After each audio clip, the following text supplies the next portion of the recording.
Jon Vroman, welcome to the World Class Dads podcast. Yo, what's up, man? Let's do this.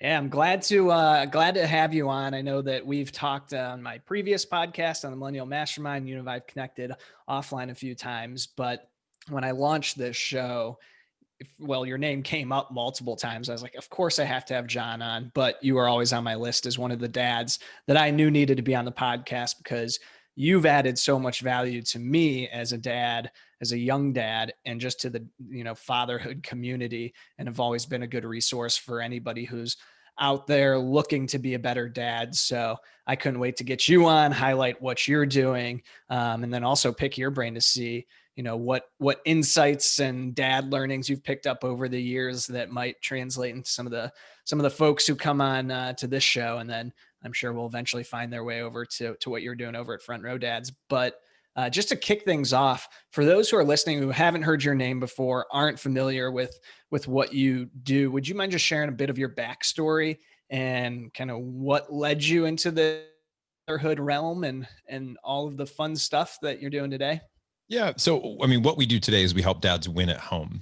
And these are entrepreneurial men, hard charging dudes who they feel called to their professional missions, but they have a fear of like not getting it right at home. And they're guys that, they're learners, they're personal growth junkies. They want to be the best at all the stuff they do. And parenting and marriage and that world is difficult. Mm-hmm. And we tend to be very disproportionate in what we're reading and learning in the conversations that we're having. A lot of it tends to be around what we're doing at work. And so we just wanted to create a space for that conversation to happen, the one that helps us at home. And it didn't start because I had all the answers. I always tell guys it started because I wanted answers and felt like I was failing. I had a 6-year-old and I had talked about wanting to be a great dad for 6 years. And then finally realized I was like, I'm doing a lot of talking about being a great dad, but actually doing it. It's just one more thing, one more season to get through, and you blink and my son's 6. That's 33% of the way to 18. It's like, I mean, yeah, it's moving. So that's crazy. So what were you doing prior to Front Row Dads? What led you kind of to the path of starting what you're doing now? So in 2000, and I think the story gets interesting in 2000 and when would that have been? 2008. I think the story gets interesting because I quit a corporate job. I was making great money and I loved my work. I'd worked for 14 years to get to this position. And I was arguably in like the dream job. Mm. But I, like many entrepreneurs, followed a path of something very exciting. And I started the journey of becoming a speaker and a coach. And I wanted to write a book and all that jazz. And so I did it. It was difficult. I was starving the first couple of years and spent a lot of money. It was really a difficult time. That same time I got married, had my first son. I was doing a lot trying to make it all work. And finally that took off. I was a speaker for 8 years and it did work. I was doing 30 to 50 paid presentations a year. I was making, several $100,000 and just loving life, traveling, seeing the world. But it was around that time again it was 2016, my son is 6 years old. And I was like, I'm on the road 170 days out of the year. I've got to figure, how to be better at home. So we got a bunch of guys together for a retreat, and it was just 30 of my friends and a couple of their friends. And we were in Philadelphia, right at, near Independence Hall, right near the Liberty Bell, right where the founding fathers, gathered. And we had our first meeting and it was awesome. And guys walked away going, why are we not doing more of this? Like, this is what we need. Like, when's our next one? And I said, all right, let's put it on the calendar. And then somebody was like, hey, Jon, we should do calls in between meetings, like let's just get on the phone and talk about what's going on as dad and husband and, in our lives. And we still talk about business, but it's not the dominant thing. A lot of business networking groups are like, how's business? What's business? What are your goals? Oh, by the way, how's your family? Our family's great. All right, cool. So what about the scaling the business? And, this is like, hey, what kind of family life do you want to have? How many vacations do you want to take this year? What's going on at home? What type of life do you need to create so you can build a business around that? Not build the $1 million, $10 million, $100 million business and then struggle to be like, how am I going to fit my family in this? Yeah. It's different priority. Amen. And so in that journey, when you were just starting off on the kind of entrepreneur route, you mentioned that your first son was born and you were still in that kind of starving phase where, you were going from making a great salary, presumably at your corporate job, to now you're just trying to get off the ground. Were there any moments in there where you're just like, what in the fuck have I done here? I've got a kid here. There's a couple. Or did you I know? took a couple shots of vodka in the afternoon. Yeah. That happened for sure. One of the stories that, it feels like yesterday when this happened, but this is 2009, probably 2009. I was struggling to get the business off the ground. Becoming a speaker is very difficult, in my opinion. It was my route. It was very difficult. Now, I get that there's easier transitions, but leaving a corporate job, having no income from speaking or coaching, and then trying to make it work. I remember I made a brochure and I was going to mail it out. And then I spent like $3,000 of money that I didn't have to mail these brochures out to all these colleges that I wanted to go speak to. And I remember there was a mentor, a guy who I had reached out to ask for advice. And I was trying to track him down. And finally he called me that day on the way home from the post office. And he said, all right, he goes, I'll help you. He goes, the first thing is just whatever you do, don't mail brochures. I just dropped our last coin on mailing brochures. And that's a real story, man. That was true. They were calling to foreclose on my home, Brad. Wow. This was, I didn't buy any presents for Christmas that year. Like none. I had maxed out every credit card. I didn't know what we were going to do. And, it was interesting because there was a belief in my heart that I was like, if other people can do it, I can do it. Like I'm a persistent person. Like I believed that I could pull it off, but there were definitely moments when I thought to myself, not what am I doing, but more, what am I doing wrong? Right? Like, what am I missing? What's wrong with my behavior?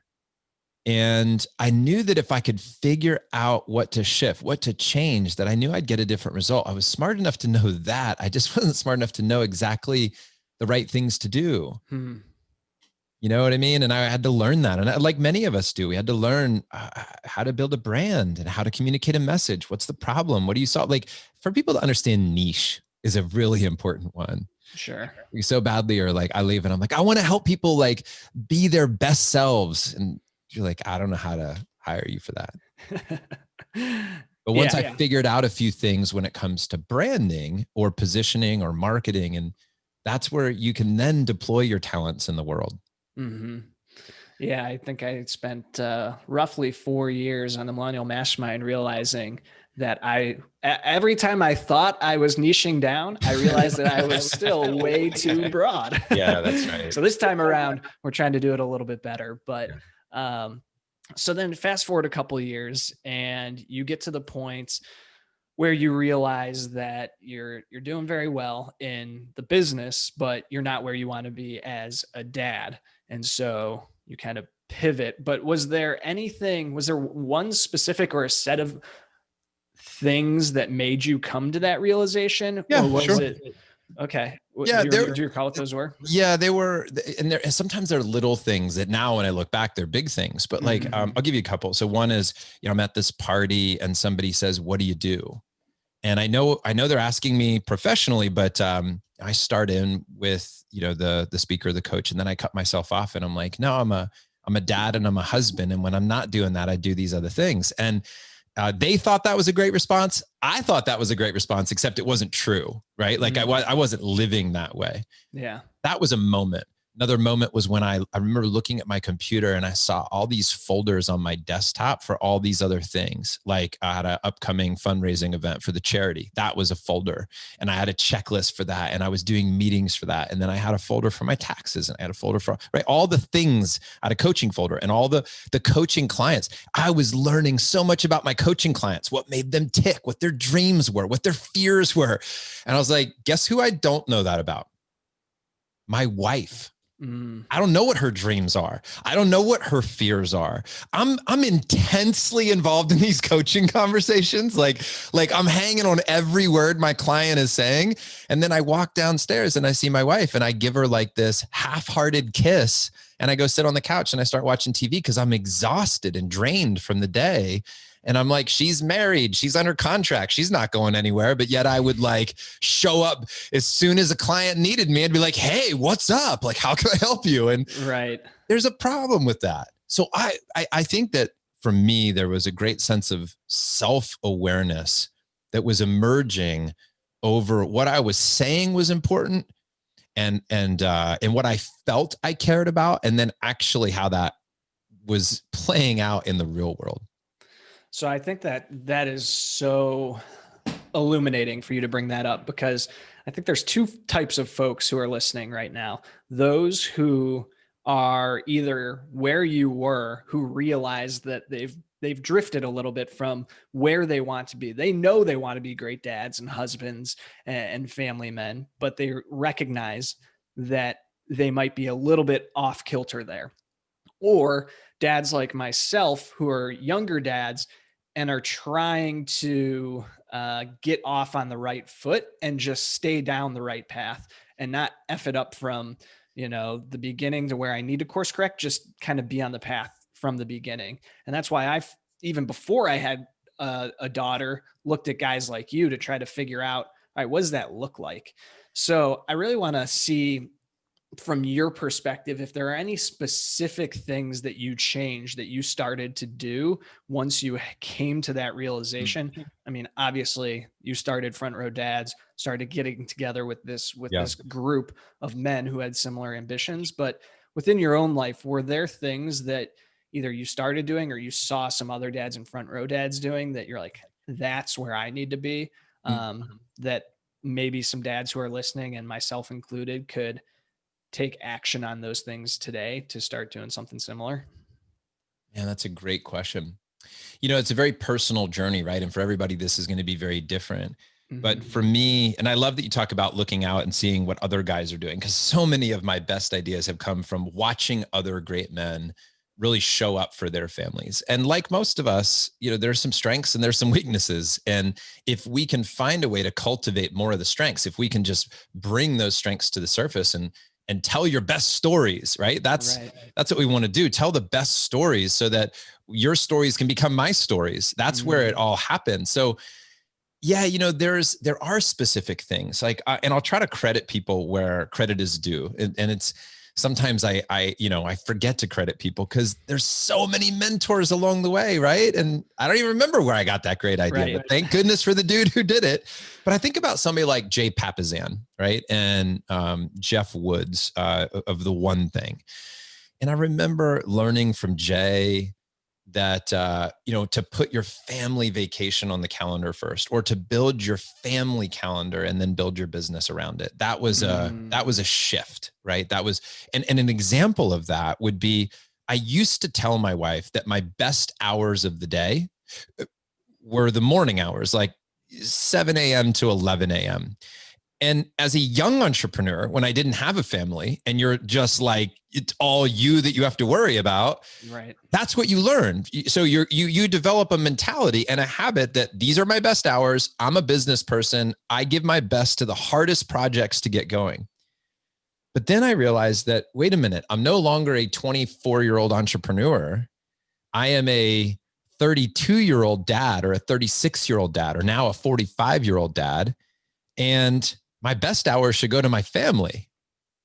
So I started not scheduling anything before 10 a.m. or anything after 4:30 or anything on the weekends. And then now I don't schedule anything on Monday. I don't schedule anything on Friday. I literally only schedule work Tuesday through Thursday between 10 and 4:30. Now I work outside of that. Like I'll sometimes wake up at 3:30 on a Saturday morning and work for 4 hours before the family gets up. And I love it because I love my work, but I don't schedule anything. Or when I do, it's very intentional, very conscious to be able to do that. So that's an example of how my day shifted. And now I look at it like, and here's what I remind myself. It's like, and I don't know who to credit for this one, but somebody said this at one point. It's like, are your kids interrupting your work, or is your work interrupting your kids? Mm-hmm. And I used to think of my kids as an interruption. Yeah. And now I look at it like my thought to go work is interrupting my dad focus, right? And that's my work, right? That's my ability to check my ego. And let's face it, like a lot of work is ego. It's like, I'm a hero there. And you hear, like, guys will admit to it, right? They escape into work. Like, I got to go to work. I mean, look, I've done it. Other men have done it. They're like, I got this. I got a really important meeting. I got to prep for that. And the reality is, I just don't want to deal with the very difficult thing that's happening at home. And I can go sit in a coffee shop by myself and work on a problem that I get to then claim as like providing for the family. But the truth is that, as my buddy Jeff says, more hours is a lazy approach. More hours is a lazy approach. So just working harder to solve a problem is not the answer as a dad. Those are a couple. I could go on and on and on. I mean, trust me, I got 100 of these. Like, I know, I love those. And that last one really kind of brings up the topic that caused me to start this podcast. And that's the idea that I felt before I had a daughter in January of 2020, I felt like I was extremely busy. And I'm an ambitious guy and knew that there's still things, I still have goals and dreams professionally that I want to accomplish. And the idea of this little person who I knew I'm going to love more than anything else in the world, and I want to be there for, but the idea that she's going to be here means that that's going to be a huge chunk of time.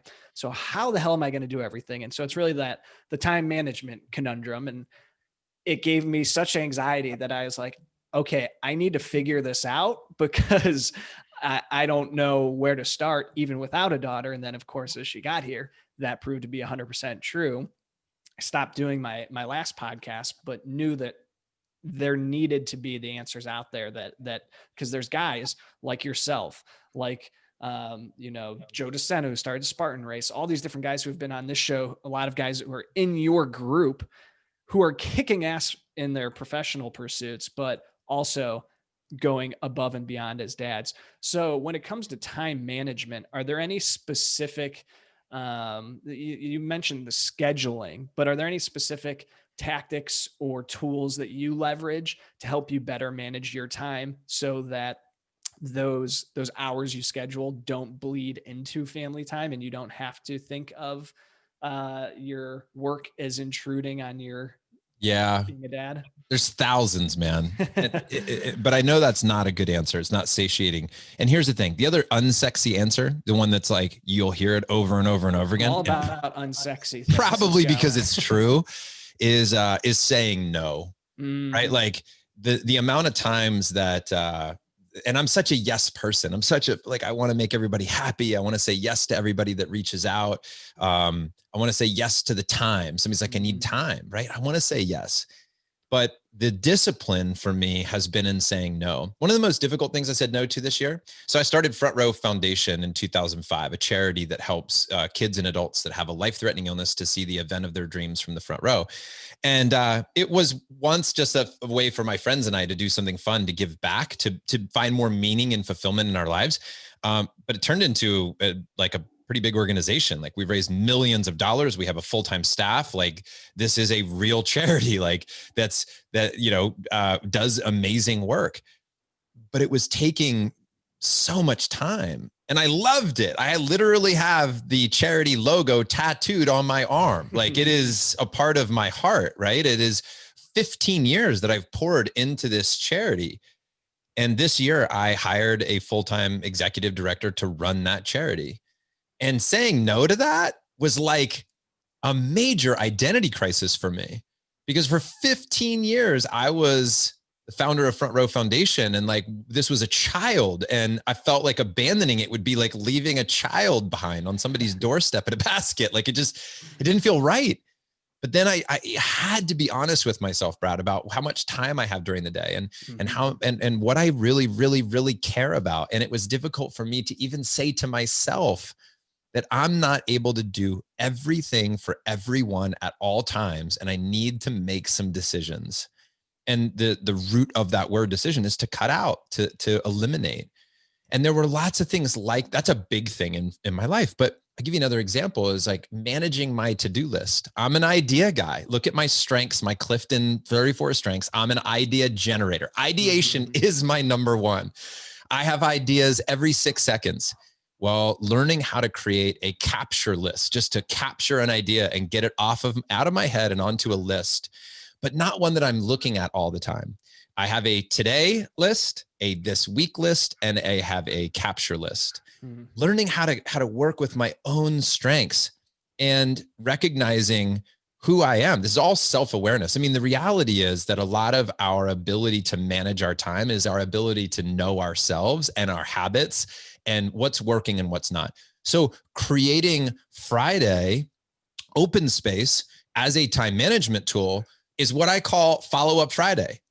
I literally don't schedule anything on Friday, Brad, because the whole point of that day is to close loops. That's the whole point of the day, to finish the things, to respond to the emails, to say no where I need to button things up, to clean things up, to move things around. And then Monday is map it out Monday. Monday is my thinking day. Right? Monday is where I map things out. I put things in motion. I build processes. I build systems. I used to be so busy doing things. I wasn't really building a company. Right? And then you start looking at things like EOS, the Entrepreneurial Operating System from Gino Wickman, that book Traction, right? And you start looking, that's a process. It's a system that you implement. But for many people, they need to stop doing so much and start thinking more. Their time needs to be allocated in a place where they're going to measure twice and cut once. Yeah, that resonates. You used a word earlier in this conversation, moments, and you have a book, The Front Row Factor. So it ties into obviously Front Row Dads and the Front Row Foundation. But the subtitle of that is Transform Your Life with the Art of Moment Making. What does moment making mean to you? And especially as it applies to being a dad? Yeah. So these moments, man, it's another way of saying minutes, right? Think of moments as minutes, and look, they're happening. And we have to decide whether or not we're going to just be swept up in them or we're going to be intentional about creating them.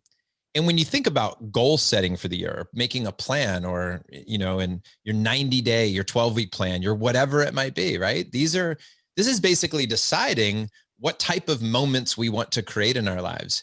A scheduled meeting is about crafting the moments that you have, right? Like I asked this question because I'm trying to elicit a conversation to shape the moments that we're all experiencing. And so if I shift my identity, like my job as a dad is to be a moment maker. Like I want my kids to have memories. I want my kids to have those moments where they're going to look back and go, all right, I'll give you an example. I hate talking in theory so much, right? Like, let me give you a real example. So the other night, I take my son Tiger, who's 11, and we go out for ice cream. And we're just sitting in the car and we start having a real chat, about life. And I'm like, hey, man, I said, this is a great time in life to really be thinking about what you love and not only nurturing your strengths, but looking at things where you're like, I want to get better at that. So some things will come naturally to you and you'll just love them and you'll be in flow. And other things you're like, man, that's really hard, but I want to get better at that because it's really important. And we just had this whole chat, right, about like showing up in the world as a man. And he was talking about how my best friend's Hal Elrod, who did the movie, the book, The Miracle Morning, just came out with the Miracle Morning movie. And my son's watching that with me. And there's a part in that movie where it says like of 100 people, like only this many people are going to have wealth or something like that, right? Like this many people, it's a very small percentage. And he looked at me, he goes, Dad, he goes, I'm kind of worried because he calls him Uncle Hal, watching Uncle Hal's movie, it's like only 1 out of 100 are like independently wealthy. And he goes, I'm afraid I'm just not going to succeed in business. I'm afraid I'm not going to make it. I don't know what my business is going to be. I don't know if I have what it takes to do that business.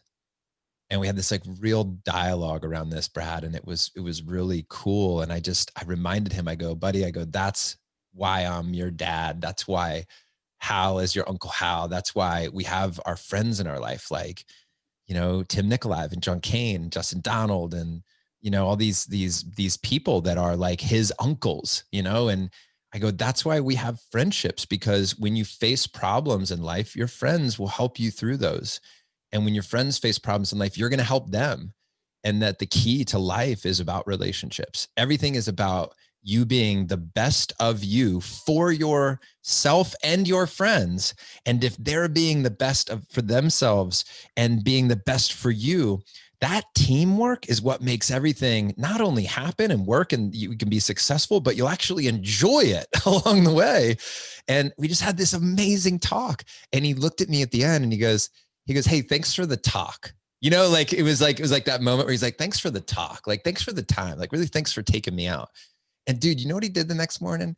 He set his alarm and he woke up at 6 a.m. on his own for the first time ever, for the record. And he came downstairs and we read together. That's awesome.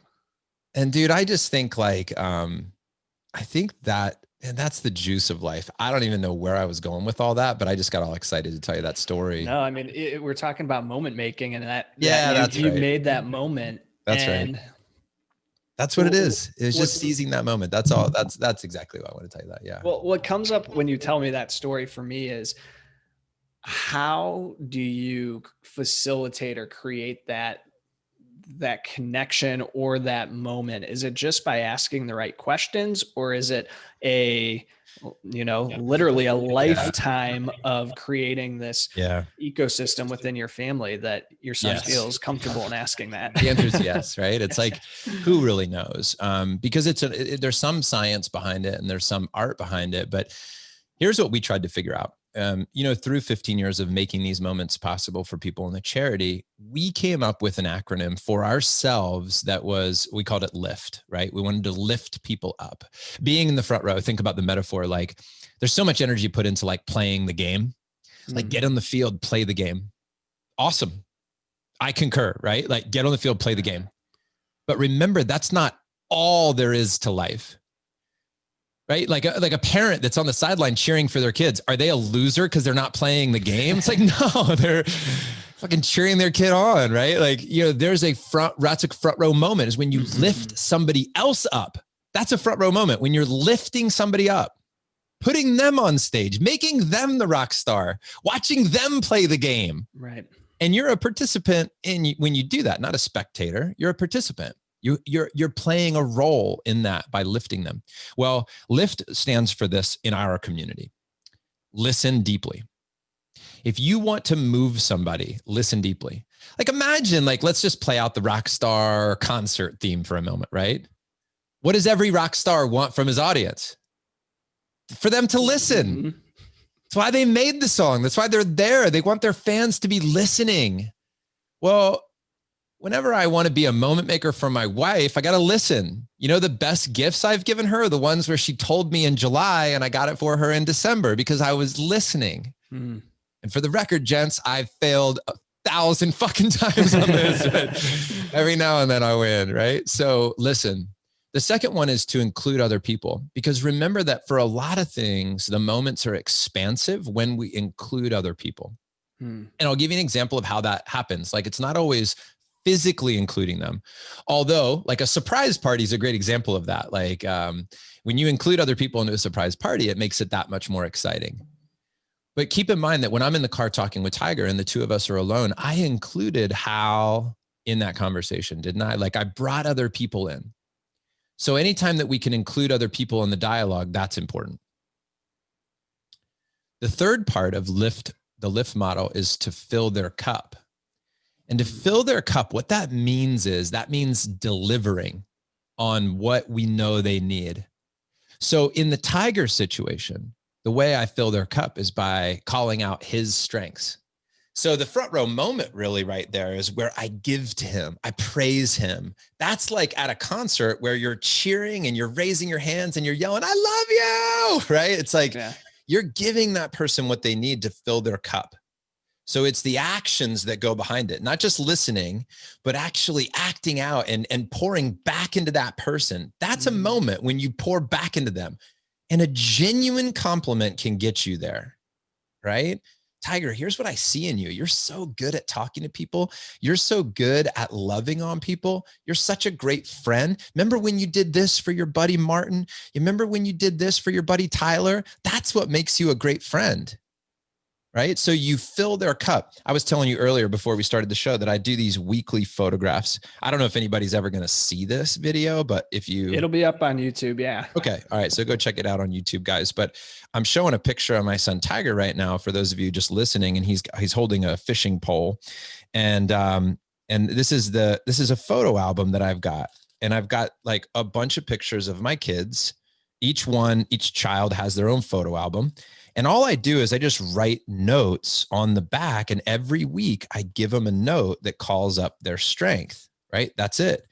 And this is the fill their cup. This is the commentary that goes along with it. So here's a picture. I'll give you one that I just filled out. Tiger and Ocean playing a game on the floor. And I just wrote, Tiger, one of the many strengths I see in you is connection. In this moment, you were connecting with Ocean by playing a game he loves. I kept thinking, Tiger's such a great big brother. You have a remarkable ability to relate, connect, and create moments with everyone around you. Love forever, your papa. And that's it. And I give him this picture every single week. And Brad, I was talking with somebody the other day who's got a really young child, like a 3-year-old child. And he says, I can't wait to start doing those pictures down the road. And I said, dude, I would start right now.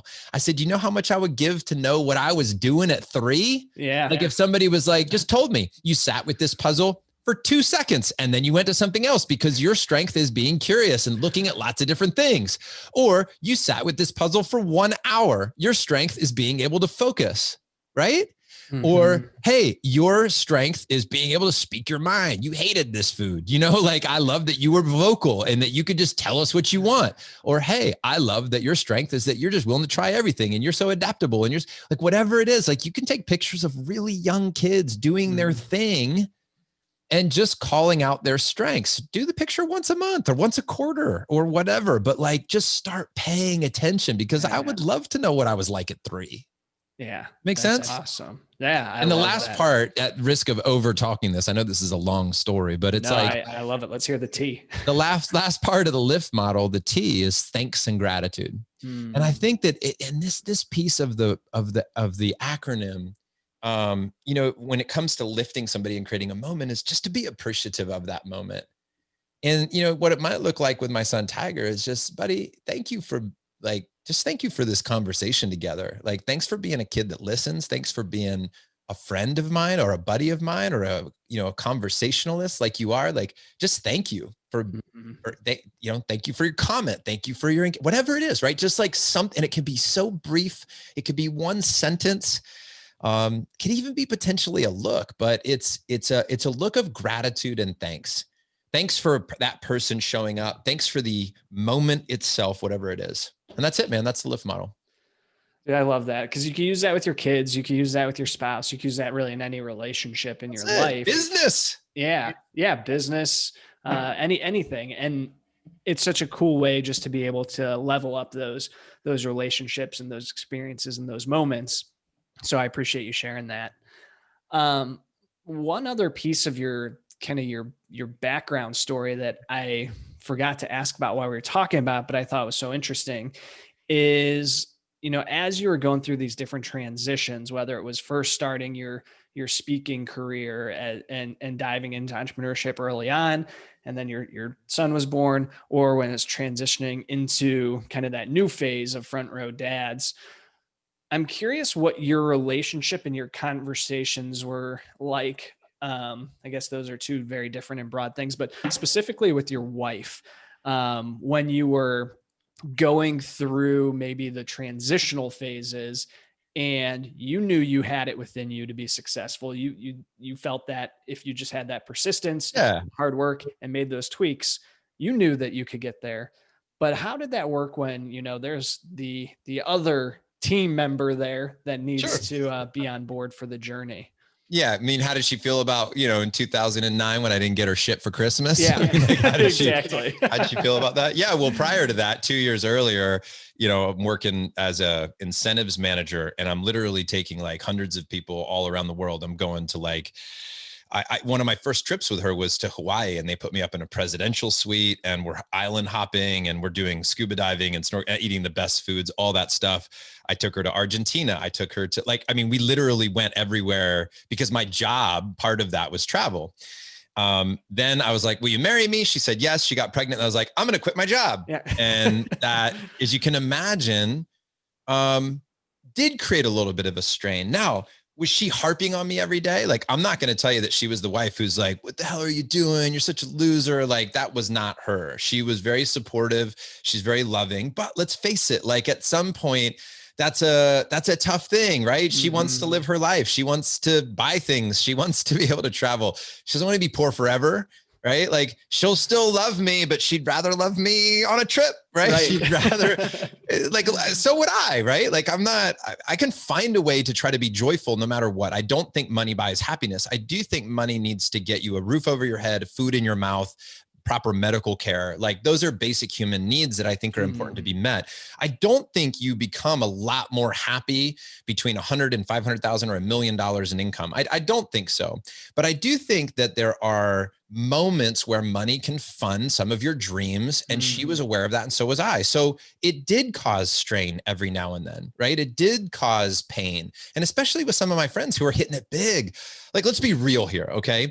I'm struggling to make it. I'm sort of like, and I've got friends around me who are like striking gold in their businesses, and they're taking these trips. Now, is it a little bit of a poke when you're stuck at home and I tell my wife we can't afford to go travel for the weekend, and she sees our friends like in Italy on this grand adventure? Yeah, that blows, right? Like, that sucks. And you're like, want to be happy for your friends. And at the same time, you're like, why are we not there? Right? Yeah. I'm telling you, that was real for us. That's been real for us right now. I mean, here's the fact, Brad. And nobody has to feel sorry for me, for the record, okay? Because I get that, like, this is just my story and everybody's got their own story. But our 4 best friends all live in a very expensive neighborhood, like a very expensive neighborhood. My son wants to know why we're so poor, right? Because this is the neighborhood, right? And then, and does that cause a little bit of struggle? Yeah. And I think everybody can relate to that because listen, no matter if you have a boat, somebody's got a bigger boat. Like, the point is, everybody can relate to that on some degree. So here's what I think, man, is that all the pain that showed up, Brad, what I had to remind myself is this is just an opportunity for us to reveal our boundaries, our desires, our dreams, our goals. And what I really needed to do is I needed to not take it personally. When Tatiana was frustrated, as an example, and this was my work, she had her own work to do, right? But I had my work, which was, what she's really saying is not, Jon, you're a loser, you need to make more cash. She's really just saying, I want to travel. How do I fault her for that? Right. Right? That's what she's really saying. So I think that the lesson learned for me, which I think is the important part here for me, Brad, and maybe for other people too, is that I had to look below the surface. When somebody's angry, I'll give you an example, right? When somebody's angry, they're really just afraid. Show me an example of anybody that's angry, and I will show you the fear underneath of it. There's not a single example anybody has ever given me where somebody is angry that I can't point out the fear that's driving that anger. So my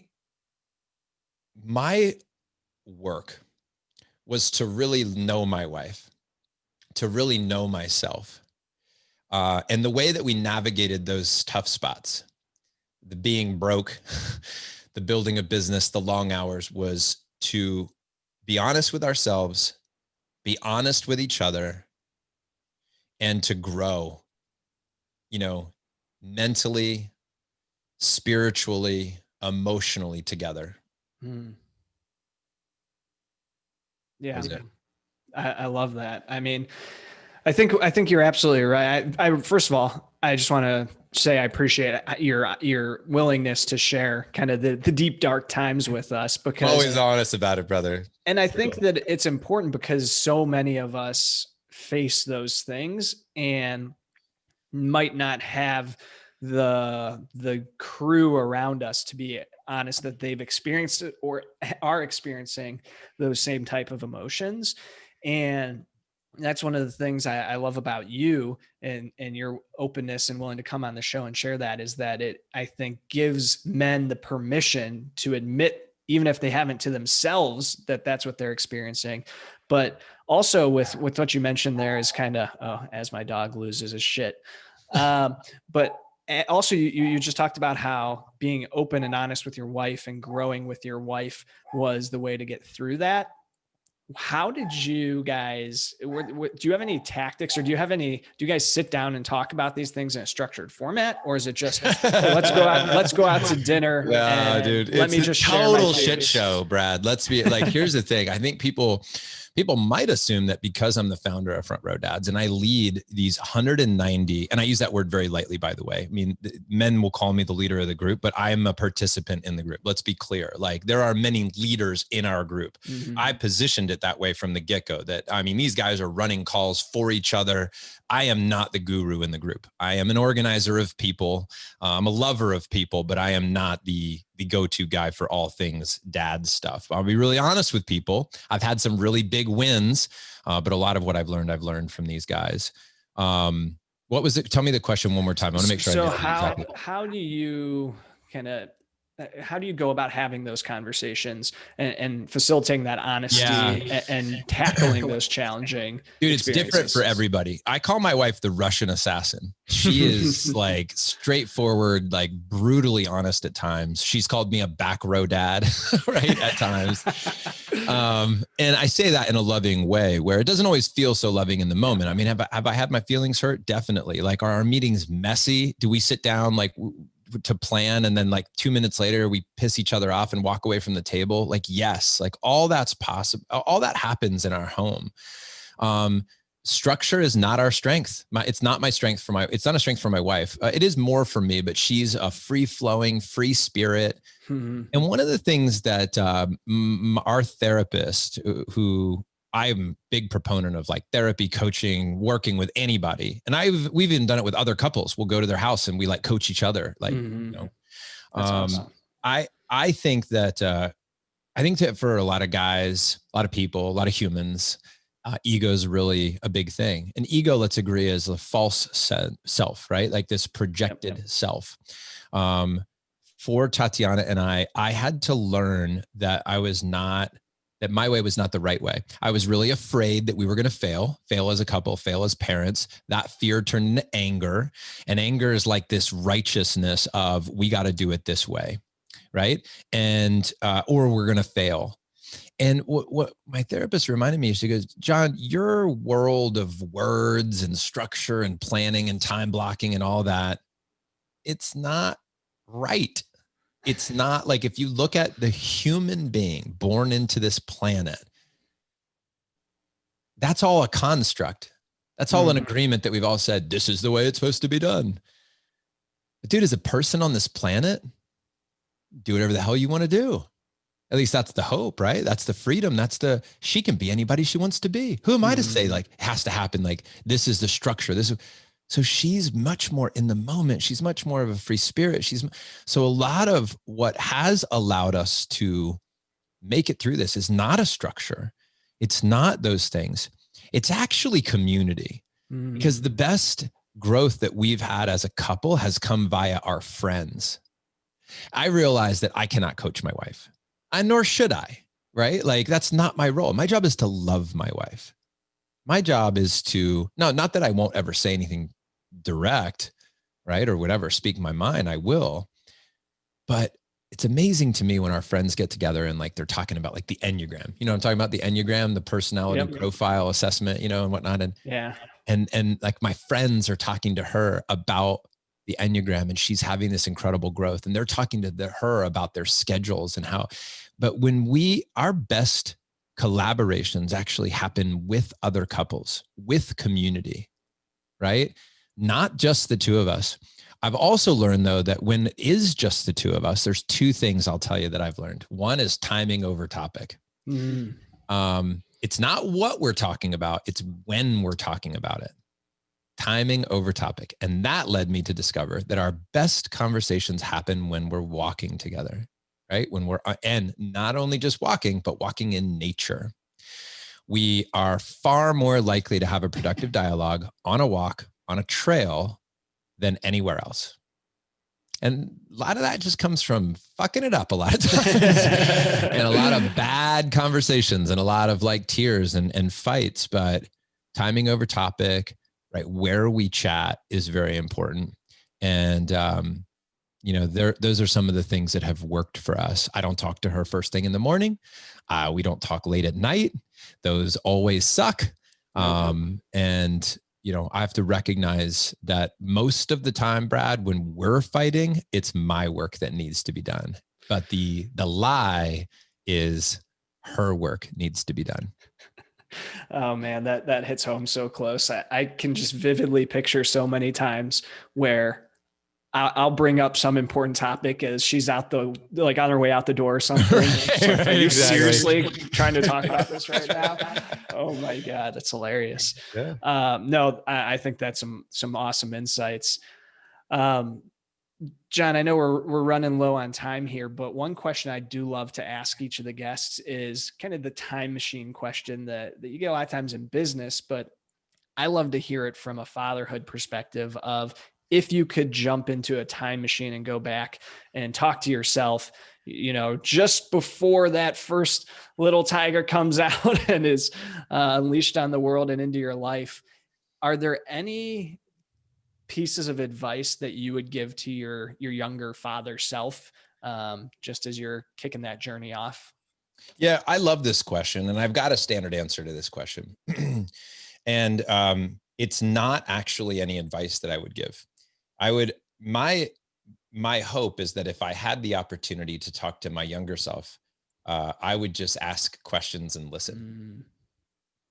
Because I think that's what people really need. I mean, and really what we're talking about is like how we want to talk to our kids, because that is our younger selves in many ways, right? Like it's our chance, right? It's like, what do you wish somebody would have told you as a kid? Well, you've got them now. So, and the thing is, it's not what you wish they would have told them, because kids have a lot of shit being told to them. Right. And some of it might be pure gold, but that doesn't matter, because what they really want to see is that you show them. It's how you behave around them. So what I would want is, if I ever got connected to my younger self, I'd be like, let's go hang out. And then I would hope that I would behave in a way around their kids or around other people's kids, or as a man on this planet, that would inspire them to change some of their behavior if that felt right to them. Or my hope is that I would be able to bite my tongue enough to not think that I had all the answers, or even think that my blueprint of the world should be their blueprint of the world. And then to ask questions and really understand them, right? That would be it. But if I had to say something, if somebody said, you're required, right? Like it would be know yourself. And ride the wave of your strengths. Yeah. And just get yourself around amazing people. That's it. Know yourself, ride the wave of your strengths, and surround yourself with other great people. That would be the only thing I would say is important. And the rest of the time it would be live it and ask questions and listen. That's beautiful, man. Jon, I really appreciate everything you share in this conversation. I know that you have a lot more amazing insight to share on the topic of fatherhood, because I've heard much of it, and you're also connecting with other amazing dads on your podcast.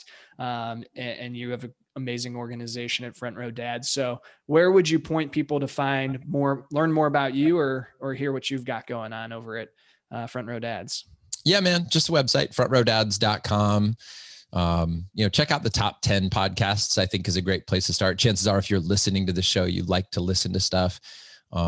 And I would also just give an endorsement for you, Brad, and what you're doing. And I love what you're up to. And I think it's fantastic. And I honor you for that, because I think these are conversations that we should be having, and I really tip my hat to you for going after this early. Right. I think that's really, really cool, man.